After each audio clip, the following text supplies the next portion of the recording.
नमस्कार दोस्तों, ocean network में आपका स्वागत है। प्रधानमंत्री नरेंद्र मोदी इसी के लिए तो जाने जाते हैं, जो उन्होंने अचानक बृहस्पतिवार को फैसला लिया, जिसकी जानकारी सोशल मीडिया के माध्यम से संसदीय कार्य मंत्री प्रहलाद जोशी ने दी। क्या थी जानकारी?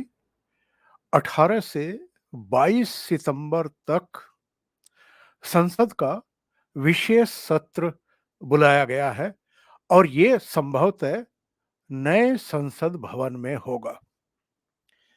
अब बहुत सारे लोग सोच रहे होंगे कि अगर नए नई संसद में पहला सत्र बुलाना ही था, तो जो अभी मानसून सत्र गया है उसी को बुलवा लेते।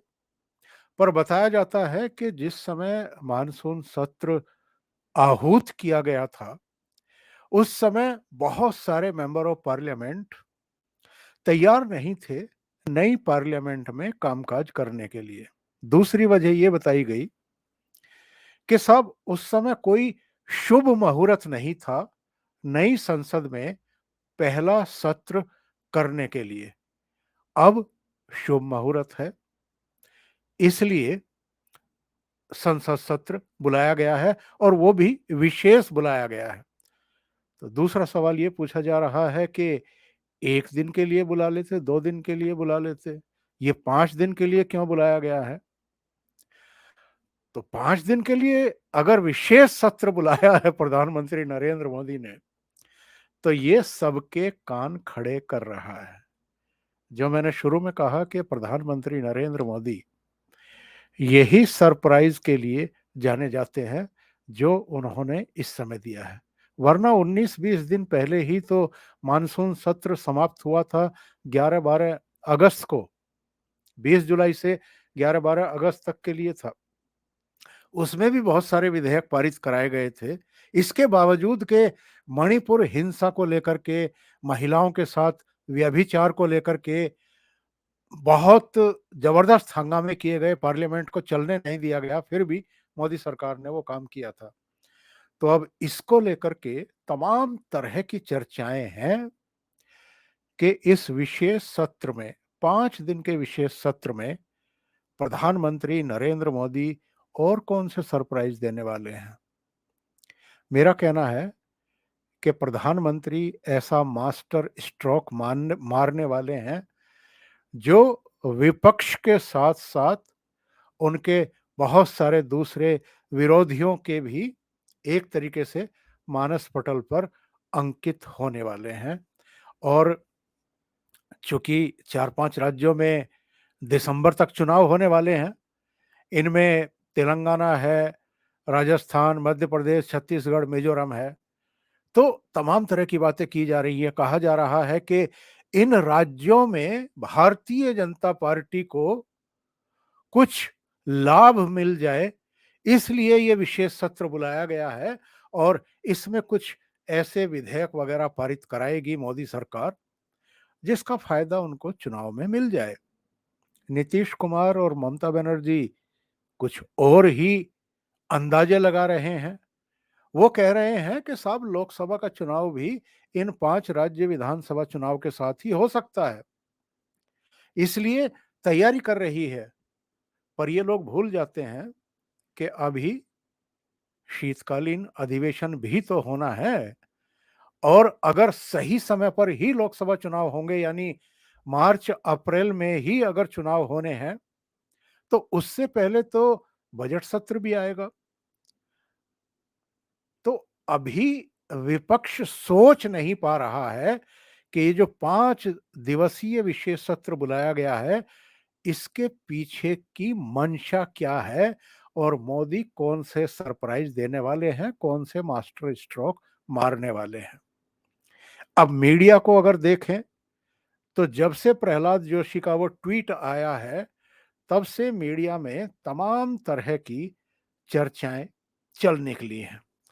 बहुत सारे लोगों का कहना है कि चूंकि चंद्रयान 3 सफल रहा है, सॉफ्ट लैंडिंग हुई है, ये बहुत बड़ी उपलब्धि है कि हमारा जो चंद्रयान है वो चंद्रमा के दक्षिण ध्रुव पर उतरा है और एक दिन बाद ही यानी 2 सितंबर को सूर्य का परीक्षण करने के लिए, उसकी खोज करने के लिए हमारा आदित्य L1 भी लॉन्च किया जाने वाला है। तीसरे, जब ये विशेष संसद सत्र शुरू होगा तो G20 सम्मेलन भी समाप्त हो चुका होगा, जो 9 और 10 सितंबर को नई दिल्ली में होने वाला है। यानी इसके करीब-करीब 1 सप्ताह बाद 18 सितंबर से 22 सितंबर तक ये विशेष संसद सत्र होगा। अब अधीर रंजन चौधरी कह रहे हैं कि विशेष सत्र बुलाने की ऐसी क्या इमरजेंसी थी, ऐसी क्या जल्दबाजी थी? अभी शीतकालीन सत्र तो आने ही वाला है। अगर कोई ऐसा कामकाज है तो वो शीतकालीन सत्र में भी मोदी सरकार निपटा सकती थी, उसका इंतजार कर सकती थी। अच्छा, जो शिवसेना उद्धव ठाकरे ग्रुप है, अरविंद सावंत का बयान आ गया कि साहब, जिस समय ये संसद सत्र होगा उस समय गणपति पूजा का त्योहार मनाया जा रहा होगा, ऐसा तो कभी हुआ नहीं है। तमाम तरह की बातें, मतलब मीडिया में भी अगर आप देखें, जब से ये घोषणा हुई है, कोई कह रहा है कि साहब कॉमन सिविल कोड जो है, इसका विधेयक मोदी सरकार लाने की तैयारी कर रही है। कोई कह रहा है कि साहब वन नेशन वन इलेक्शन, जो मोदी जी का एक सपना है और मोदी जी बहुत समय से इस पर बल देते आ रहे हैं, इसके लिए उन्होंने ये विशेष सत्र बुलाया है। कुछ का कहना है कि G20 सम्मेलन निपट चुका होगा, चंद्रयान चांद के दक्षिणी ध्रुव पर उतर चुका है, बहुत बड़ी कामयाबी है, अभूतपूर्व उपलब्धि है, तो इस पर चर्चा कराएंगे मोदी जी। अच्छा, कुछ का कहना है कि साहब जिस तरीके से उन्होंने विशेष सत्र बुलाया था रात्रि में जीएसटी को पास कराने के लिए, तो कुछ वैसा ही अनोखा करने वाले हैं, कुछ यूनिक करने वाले हैं।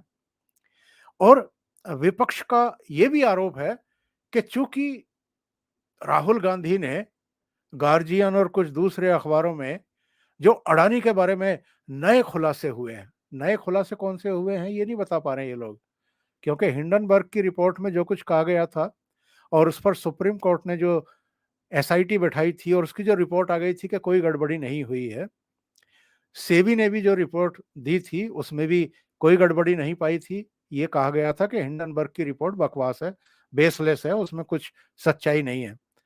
अब गौतम अडानी की तरफ से, अडानी ग्रुप की तरफ से जो स्टेटमेंट जारी हुआ है, राहुल गांधी की प्रेस कॉन्फ्रेंस और ये पश्चिमी मीडिया में ये खबर आने के बाद, उसमें कहा गया है कि ये तो रिसाइकिल किया गया है। जो हिंडनबर्ग की रिपोर्ट में कहा गया था, इसमें वही सारी चीजें दोहरा दी गई हैं।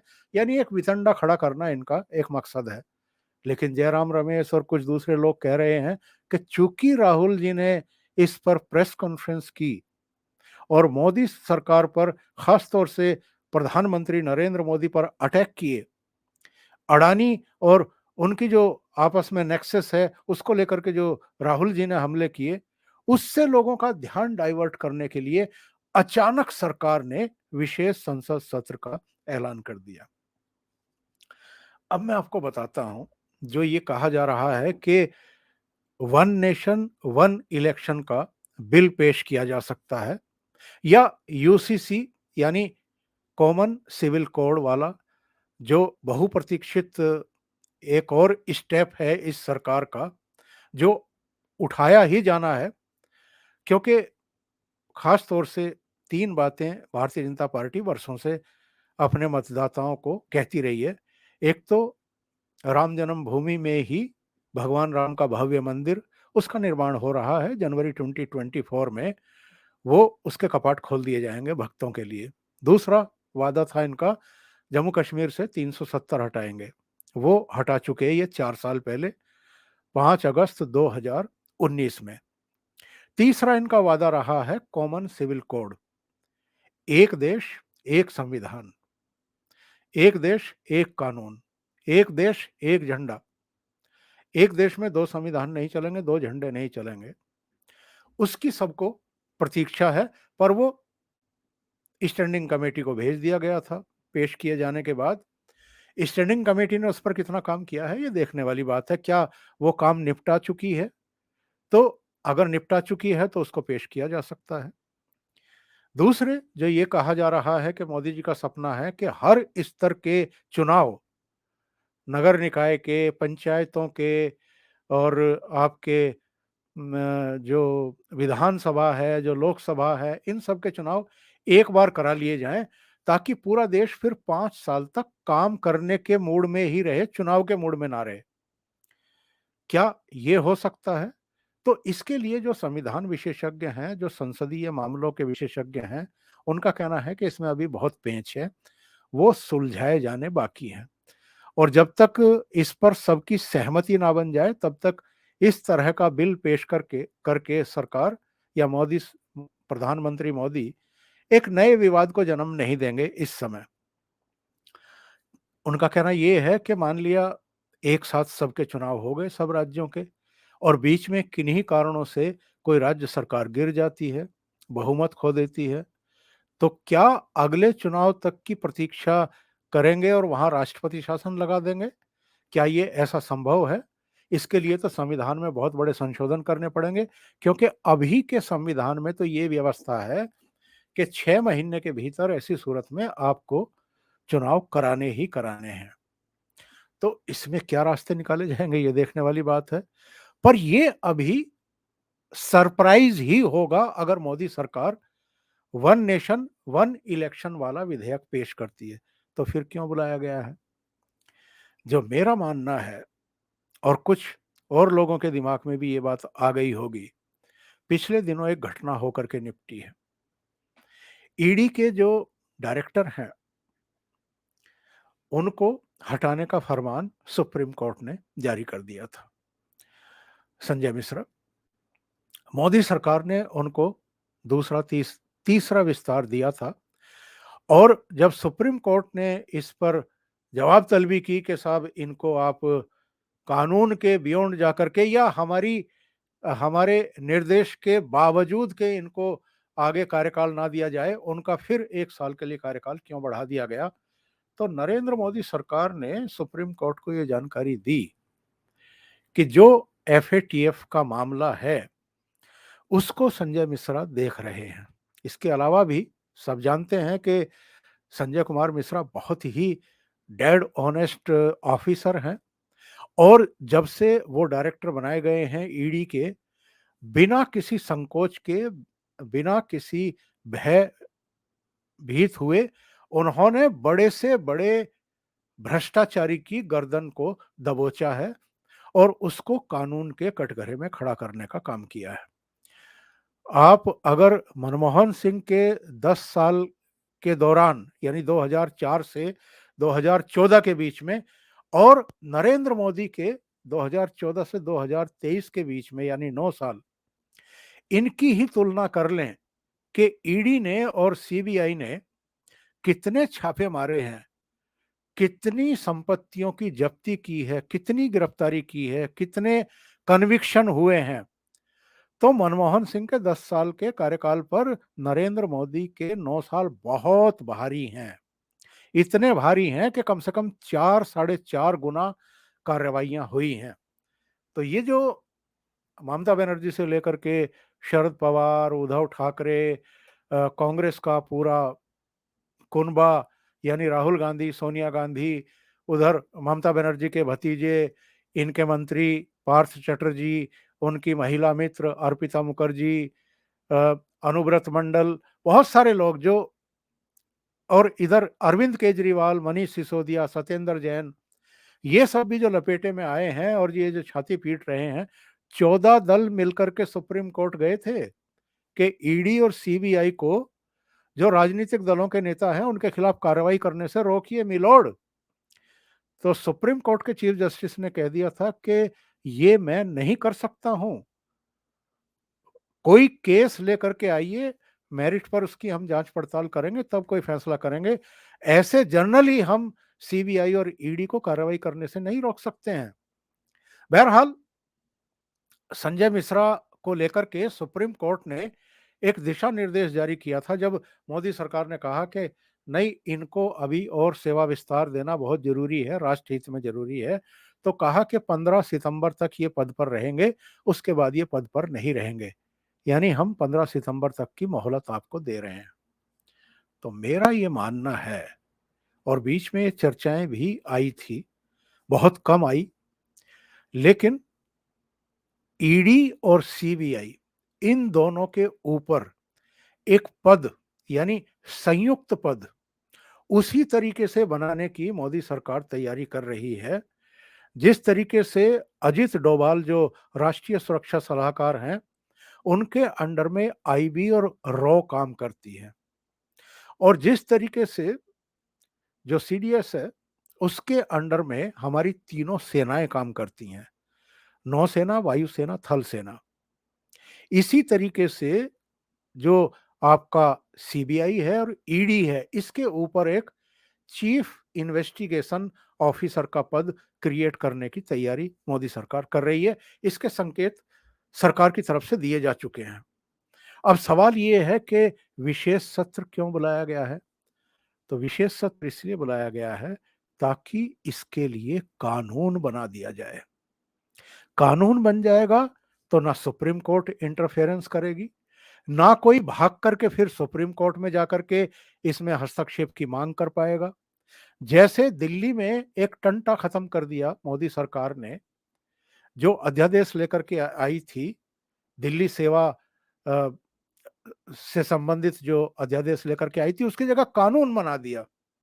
अब कोई चैलेंज नहीं कर पाएगा। अभी चैलेंज किया है अरविंद केजरीवाल ने कि साहब ये असंवैधानिक है, तो सुप्रीम कोर्ट बता देगी कि असंवैधानिक है, असंवैधानिक है।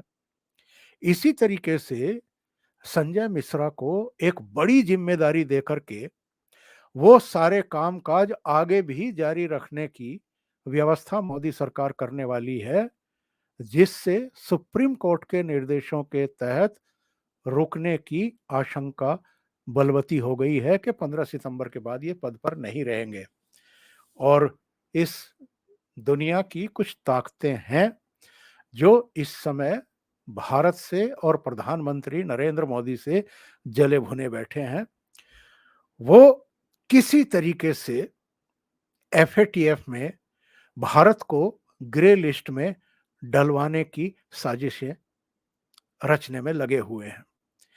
और चूंकि संजय मिश्रा ही एफएटीएफ से रिलेटेड सारे मसले देख रहे हैं, ईडी की जितनी जांच चल रही है भ्रष्टाचारियों के खिलाफ, वो मामले भी उन्हीं की देखरेख में चल रहे हैं। इसलिए प्रधानमंत्री नरेंद्र मोदी और गृह मंत्री अमित शाह नहीं चाहते कि किसी भी तरह की इसमें बाधा हो, अवरोध उत्पन्न हो। इसलिए बहुत संभव है कि संसद के विशेष सत्र में कुछ और कानून, कुछ और बिल पेश किए जा सकते हैं। वन नेशन वन इलेक्शन भी हो सकता है, यूसीसी भी हो सकता है, लेकिन संजय मिश्रा को के लिए एक विशेष पद की कानूनी तौर पर संरचना और वहां उनकी ताजपोशी, मुझे लगता है कि नई संसद में जो पहला सत्र होने जा रहा है उसमें ये भी एक बहुत अहम कानून मोदी सरकार पास कराने वाली है। अभी के लिए इतना ही। बहुत बहुत धन्यवाद।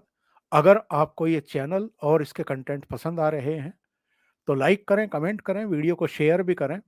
अभी तक अगर आपने ये चैनल सब्सक्राइब नहीं किया है तो सब्सक्राइब कर लें, और साथ में लगे बेल आइकॉन को दबाना ना भूलें ताकि आगे आने वाले वीडियो और उनके नोटिफिकेशन आप तक पहुंचते रहें। बहुत बहुत धन्यवाद। नमस्कार।